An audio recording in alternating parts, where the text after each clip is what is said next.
statues of other gods, the priests of those gods, and of course the athletes. Or in some cases, if we're going to look forward into the Roman days, the actual victims that took their role in the Colosseum. And I would have you look up 1 Corinthians 4, talking about how Paul was inspired by the Holy Spirit to say, we are the last ones in the parade coming forward, meaning we're the victims. So the athletes then spent the preceding days leading up to their athletic events in sacrificing to the gods, praying to the gods, adorning the altars, and there was always a breach of war. They had peace, and any breach of the peace was severely punished. This picture on the left you see is what is called the Mappa, the M-A-P-P-A, and the official of the game would throw this Mappa out as a sign that the games were to begin. That had its root in some of the secular political leaders, that they were wining and dining right before the game, and the games couldn't start till they were done with their luscious, festive feast. And to give the signal, one of the emperors would stand up and wiped his mouth, he threw the Mappa. Now we can begin. You've been waiting for me, now we can begin. And so the Mappa is very much part of this thinking about that it's to the gods, and of course many of these emperors were considered to be the gods. And then on the right side you see the picture of the way that the procession, the parade, came up the hill. This is at Delphi for the Pythian Games, P-Y-T-H-I-A-N, the Pythian Games.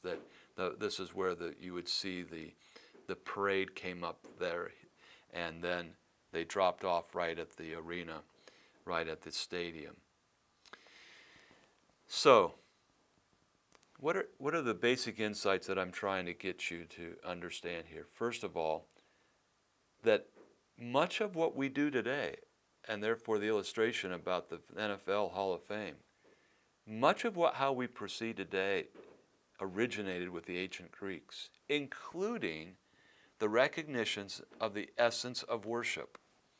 Last night I attended an event where over 1,100 men heard from one of the inductees, from a former inductee into the Hall of Fame, and from a couple of other players, and from the Hall's president himself.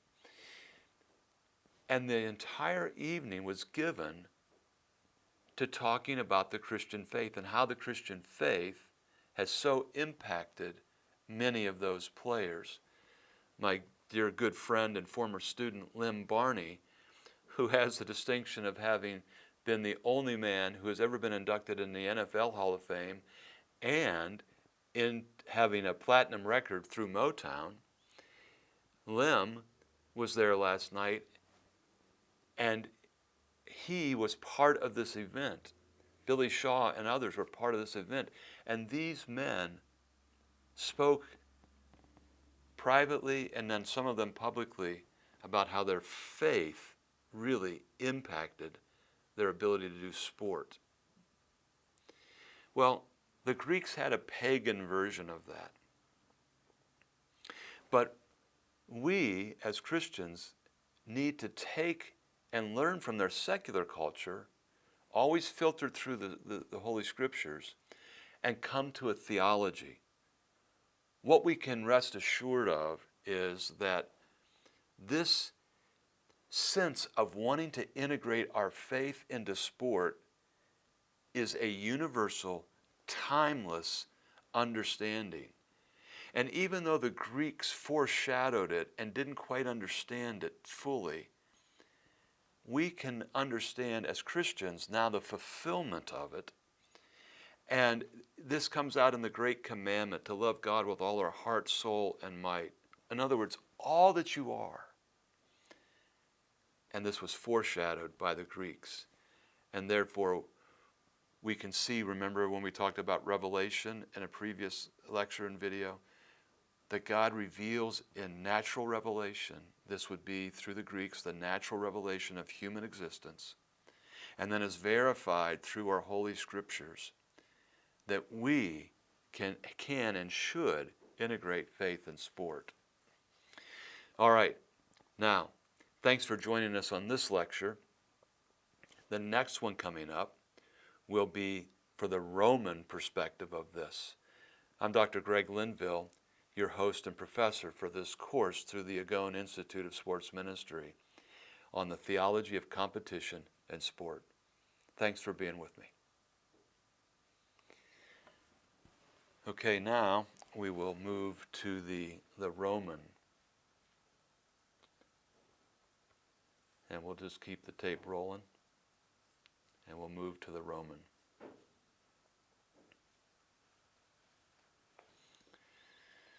Welcome. Oh, here we go. I'll get it going here in a second.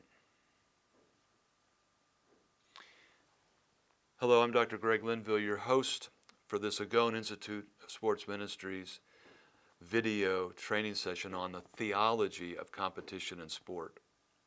We just finished in our last video a section on the Greco, ancient Greek partaking of the integration of faith and sport. And now let's take a look at the Roman.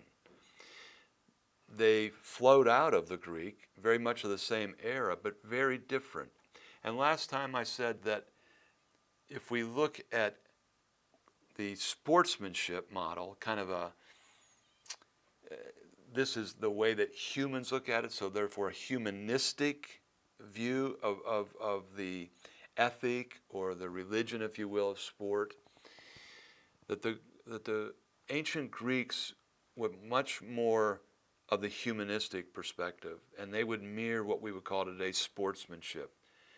But this always devolves into gamesmanship, and it's much more hedonistic. And so the Romans now are coming to the hedonistic part of this, what we would call today gamesmanship, as we would compare it later on to what we would call Christmanship for Christians. So on your first slide, again, if you're taking this for credit through Barclay or through any other university, you're going to need to take exam quality notes. First slide that has been provided to you. Characteristics of the ancient Roman athletics. They were devoid of any kind of faith. They were devoid of any kind of faith-sport integration. Became less and less that way, unless you might say that the deity involved in it would have been an emperor. And we know that they thought the emperors, or at least they accredited to the emperors, godlike status. And therefore, because the Romans primarily went away from anything to do with any kind of religiosity, integration of faith, it became very decadent, very hedonistic, very secular. The Romans were really not fond of competition the way that the Greeks were. They kind of looked down on the running against each other, the jumping against each other, the throwing of things against each other. They were not fans of competition because they basically didn't have anybody to compete with. They ruled the world. And so they adapted athletics. They adapted athletics into theatrical entertainment. The empire had no peer and thus had no rival. And so they didn't think that they needed to prepare for competition. They just wanted to be entertained. Rome agreed with Sparta, the city-state of ancient Greece. Athletics are only good for preparation for war. And to spend all of one's time in athletics is a simple waste of time to them. They also thought it was unthinkable to ever submit themselves to a trainer. And the trainer of athletes had no birth position. They had no position at all. And therefore, to a Roman, this would be unthinkable to submit themselves to their coaching, to their training. Also, they were different than the Greeks, where the Greeks performed without any clothes. This was far below a Roman's dignity to appear naked in public. They had been conditioned also by the ravages of war and what they saw there. And so to watch some naked guys run around a track just wasn't very appealing to them. But now gladiator battles, those gladiatorial battles that brought blood and gore and death and the utmost of human battle, this appealed, sickly in my mind, but this appealed to the Romans. If you go to your fourth slide, let's talk a little bit about some of the battles. They were man on man in places like the Colosseum, the Circus Maximus, and other places. But there were even water battles that were taking place in large bodies of water, but also bodies of water that were created just for these on-the-water battles between ships and other kinds of flotation devices.